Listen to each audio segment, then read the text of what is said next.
Josias e seu tempo, parte 1, por Charles Henry Mackintosh. 2400 anos se passaram desde que o rei Josias viveu e reinou, mas sua história está repleta de ensinamentos que jamais perderão seu frescor ou poder. O momento em que ascendeu ao trono de seus pais foi de peculiar melancolia e pesar. A maré da corrupção, aumentada por muitos afluentes, havia atingido o ápice, e a espada do julgamento, há muito contida pela paciência e longanimidade divinas, estava prestes a cair com terrível severidade sobre a cidade de Davi. O brilhante reinado de Ezequias fora seguido por um longo e sombrio período de 55 anos, sob o domínio de seu filho Manassés.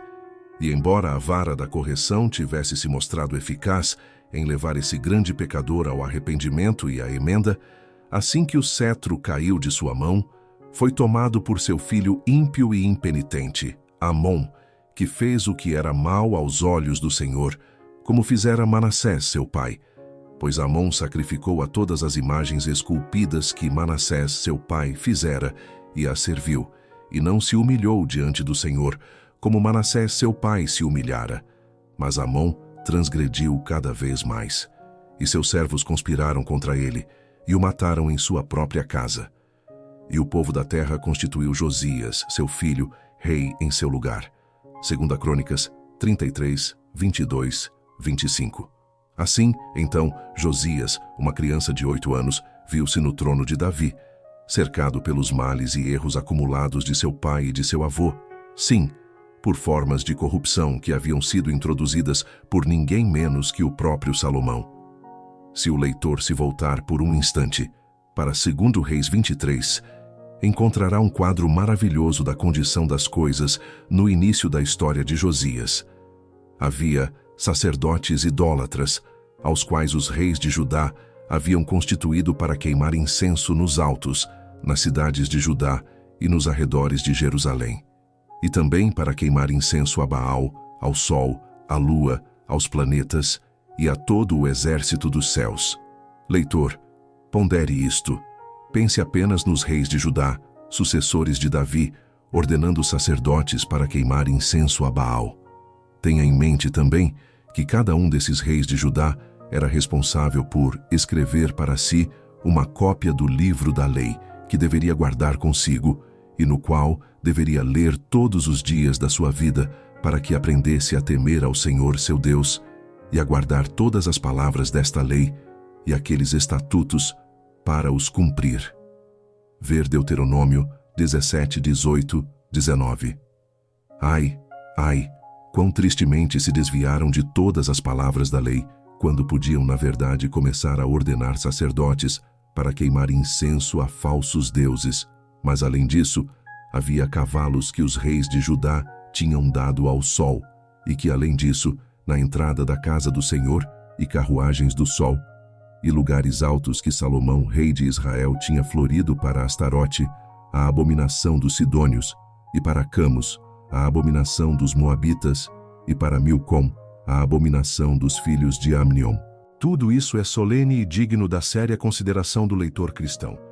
Certamente não devemos ignorá-lo como um mero fragmento da história antiga. Não é como se estivéssemos lendo os registros históricos da Babilônia, da Pérsia, da Grécia ou de Bornéu. Não devemos nos maravilhar com os reis dessas nações, queimando incenso a Baal, ordenando sacerdotes idólatras e adorando as hostes celestiais. Mas quando vemos reis de Judá, filhos e sucessores de Davi, filhos de Abraão, homens que tiveram acesso ao livro da lei de Deus e que foram responsáveis por fazer desse livro o assunto de seu estudo profundo e constante.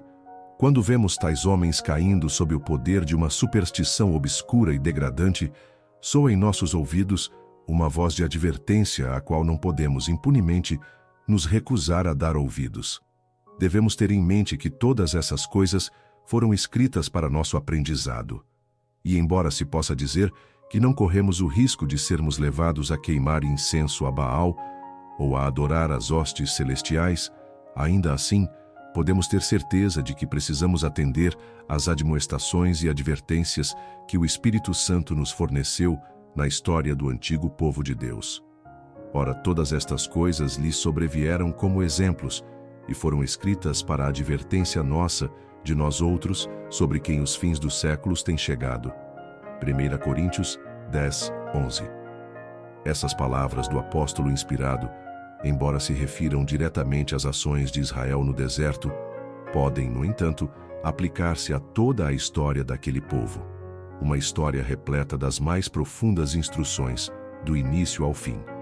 Mas como podemos explicar todos aqueles males grosseiros e terríveis aos quais Salomão e seus sucessores foram arrastados? Qual foi a sua origem? Negligência da palavra de Deus. Esta foi a fonte de todo o mal e de toda a tristeza. Que os cristãos professos se lembrem disso, que toda a Igreja de Deus se lembre disso. A negligência das Escrituras Sagradas foi a fonte frutífera de todos aqueles erros e corrupções que mancham a página da história de Israel e que trouxeram sobre eles muitos golpes pesados da vara governamental de Jeová. Quanto às obras dos homens, pela palavra dos teus lábios me guardei das veredas do destruidor. Salmo 17, 4. Desde a infância sabes as sagradas letras, que podem fazer-te sábio para a salvação, pela fé em Cristo Jesus. Toda a Escritura é inspirada por Deus e proveitosa para ensinar, para redarguir, para corrigir, para instruir em justiça, para que o homem de Deus seja perfeito, artios, perfeitamente habilitado para toda boa obra. 2 Timóteo 3, 15, 17. Nessas duas preciosas citações, temos a palavra de Deus apresentada em sua dupla virtude. Ela não apenas nos preserva perfeitamente de todo o mal, mas nos fornece perfeitamente todo o bem. Ela nos guarda dos caminhos do destruidor e nos guia nos caminhos de Deus. Quão importante, então, é o estudo diligente, fervoroso e devoto das Sagradas Escrituras. Quão necessário é cultivar um espírito de submissão reverente, em todas as coisas, à autoridade da Palavra de Deus. Observe quão contínua e fervorosamente isso foi incutido no antigo povo de Deus. Quantas vezes tais insinuações soaram em seus ouvidos. Agora, pois, ó Israel, ouve os estatutos e os juízos que eu te ensino, para os cumprires, para que vivas e entres e possuas a terra que eu te ordeno, sem diminuir nada dela, para que guardes os mandamentos do Senhor teu Deus, que eu te ordeno. Eis que eu te ensinei estatutos e juízos, como o Senhor meu Deus me ordenou, para que assim faças na terra, a qual vais para a possuir. Guarda-os, pois, e observa-os, porque isto derramará a sabedoria e o teu entendimento aos olhos das nações, que ouvirão todos estes estatutos e dirão: esta grande nação é um povo sábio e entendido. Pois, que nação há tão grande, que tenha deuses tão próximos de si, como o Senhor nosso Deus, em todas as coisas pelas quais o invocamos? E que nação há tão grande, que tenha estatutos e juízos tão justos, como toda esta lei, que hoje ponho diante de ti? Tão somente prestai atenção a ti mesmo e guarda bem a tua alma, para que não te esqueças das coisas que os teus olhos viram, e para que elas não se apartem do teu coração todos os dias da tua vida, mas ensina-as a teus filhos e aos filhos de teus filhos. Deuteronômio 4, 1-9. Note-se cuidadosamente aqui que sabedoria e entendimento consistem simplesmente em ter os mandamentos de Deus entesourados no coração. Isso, além disso, deveria ser a base da grandeza moral de Israel diante das nações ao seu redor. Não era o aprendizado das escolas do Egito ou dos caldeus. Não, era o conhecimento da palavra de Deus e a atenção a ela, o espírito de obediência implícita em todas as coisas aos santos estatutos e juízos do Senhor seu Deus. Essa era a sabedoria de Israel. Essa era sua verdadeira e real grandeza. Esse era seu baluarte inexpugnável contra todo inimigo, sua salvaguarda moral contra todo o mal. E não se aplica o mesmo em relação ao povo de Deus no momento presente? Não é a obediência à palavra de Deus a nossa sabedoria, a nossa salvaguarda e o fundamento de toda a verdadeira grandeza moral? Certamente, a nossa sabedoria consiste em obedecer. A alma obediente é sábia, segura, feliz e frutífera. Como era, assim é.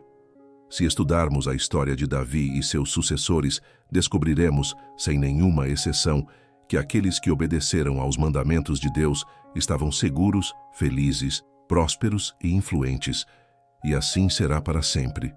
A obediência sempre produzirá seus próprios frutos preciosos e perfumados. Não que seus frutos devam ser o nosso motivo para prestar obediência. Somos chamados a ser obedientes, independentemente de tudo. Ora, é óbvio que, para sermos obedientes à palavra de Deus, precisamos conhecê-la, e para conhecê-la, precisamos estudá-la cuidadosamente. E como devemos estudá-la? Com um desejo sincero de compreender seu conteúdo, com profunda reverência por sua autoridade e com um propósito honesto de obedecer a seus ditames, custe o que custar. Se tivermos a graça de estudar as Escrituras, mesmo que em pequena escala, dessa forma, podemos esperar crescer em conhecimento e sabedoria. Mas, infelizmente, há uma quantidade assustadora de ignorância das Escrituras na Igreja professa. Ficamos profundamente impressionados com essa percepção. E podemos, neste ponto, apenas dizer ao leitor que nosso principal objetivo, ao chamar sua atenção para o tema Josias e sua época, é despertar em sua alma um desejo intenso por um conhecimento mais profundo da santa palavra de Deus e uma submissão mais completa de todo o seu ser moral, coração, consciência e entendimento, a esse padrão perfeito. Sentimos a importância fundamental deste assunto e devemos cumprir o que acreditamos ser um dever sagrado para com as almas dos nossos leitores e para com a verdade de Deus. Os poderes das trevas estão à solta.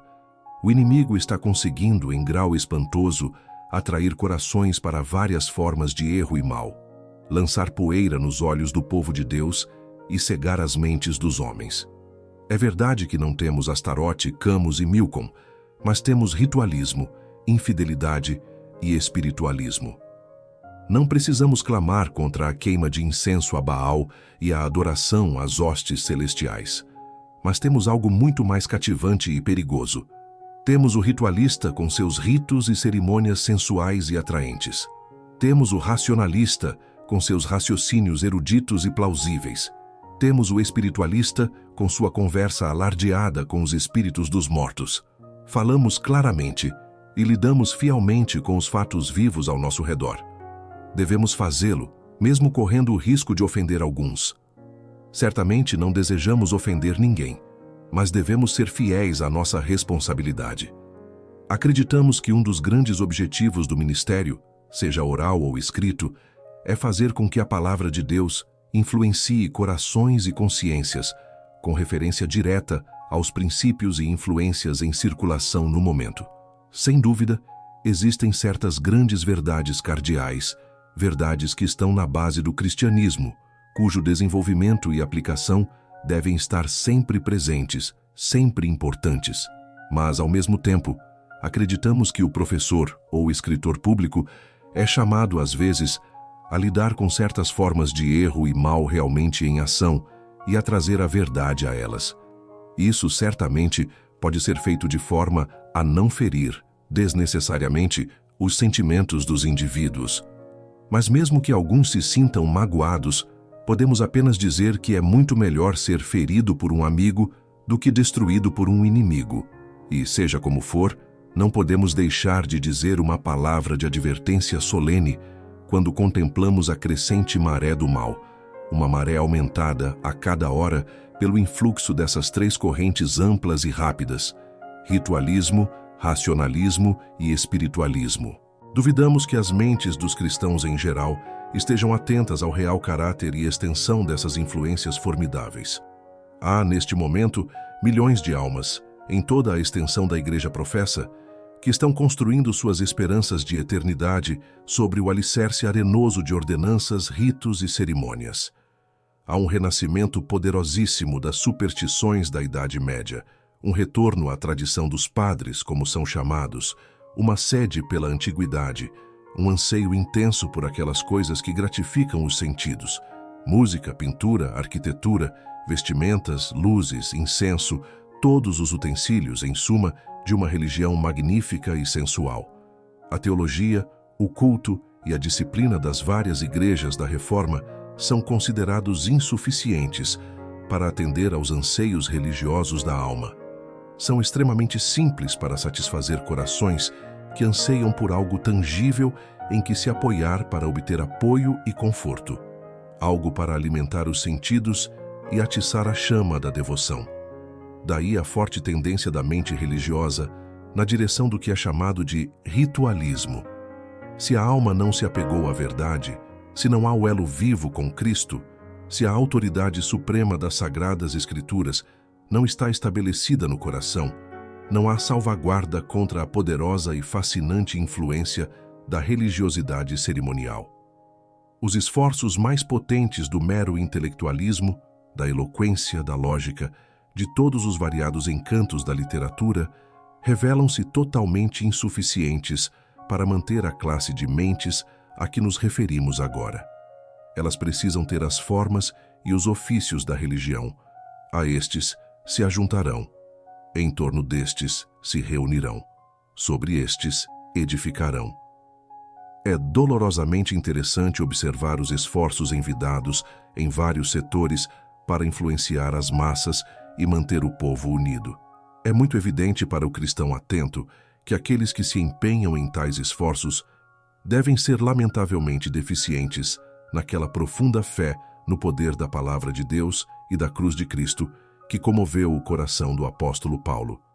Eles não podem estar plenamente cientes do fato solene de que o grande objetivo de Satanás é manter as almas na ignorância da revelação divina, para esconder delas a glória da cruz e da pessoa de Cristo. Para esse fim, ele está usando o ritualismo, o racionalismo e o espiritualismo, assim como usou Astarote, Camus e Milcom nos dias de Josias. Não há nada de novo debaixo do sol. O diabo sempre odiou a verdade de Deus e não deixará pedra sobre pedra para impedi-la de agir no coração do homem. Por isso, ele tem ritos e cerimônias para um homem, os poderes da razão para outro. E quando os homens se cansam de ambos e começam a suspirar por algo satisfatório, ele os conduz à conversa e à comunhão com os espíritos dos que partiram. Todos são igualmente afastados das sagradas Escrituras e do bendito Salvador que essas Escrituras revelam. É solene e comovente, indescritível, pensar em tudo isso, e não menos contemplar a letargia e a indiferença daqueles que professam possuir a verdade. Não nos detemos a indagar o que contribui para esse estado letárgico de muitos professos. Esse não é o nosso objetivo. Desejamos, pela graça de Deus, vê-los completamente despertados, e para esse fim chamamos a atenção deles para as influências que estão por aí e para a única salvaguarda divina contra elas. Não podemos deixar de nos comover profundamente por nossos filhos que crescem em uma atmosfera como a que atualmente nos cerca e que se tornará cada vez mais sombria. Ansiamos por ver mais zelo, por parte dos cristãos, em buscar encher a mente dos jovens com o precioso e salvador conhecimento da palavra de Deus. O menino Josias e o menino Timóteo devem nos incitar a uma maior diligência na instrução dos jovens, seja no seio da família, na escola dominical ou de qualquer forma que possamos alcançá-los. Não nos servirá cruzar os braços e dizer: quando chegar o tempo de Deus, nossos filhos se converterão, e até lá, nossos esforços serão inúteis. Este é um erro fatal. Deus é galardoador daqueles que o buscam diligentemente. Hebreus 11. Ele abençoa nossos esforços fervorosos na instrução de nossos filhos, e além disso, quem pode estimar a bênção de ser guiado desde cedo no caminho certo, de ter o caráter formado em meio a santas influências e a mente abastecida com o que é verdadeiro, puro e amável. Por outro lado, quem se encarregará de expor as más consequências de permitir que nossos filhos cresçam na ignorância das coisas divinas? Quem pode retratar os males de uma imaginação poluída, de uma mente abastecida com vaidade, tolice e falsidade, de um coração familiarizado, desde a infância, com cenas de degradação moral? Não hesitamos em dizer que os cristãos incorrem em responsabilidade muito pesada e terrível ao permitir que o inimigo preocupe a mente de seus filhos justamente no período em que eles são mais maleáveis e suscetíveis. É verdade que deve haver o poder vivificador do Espírito Santo.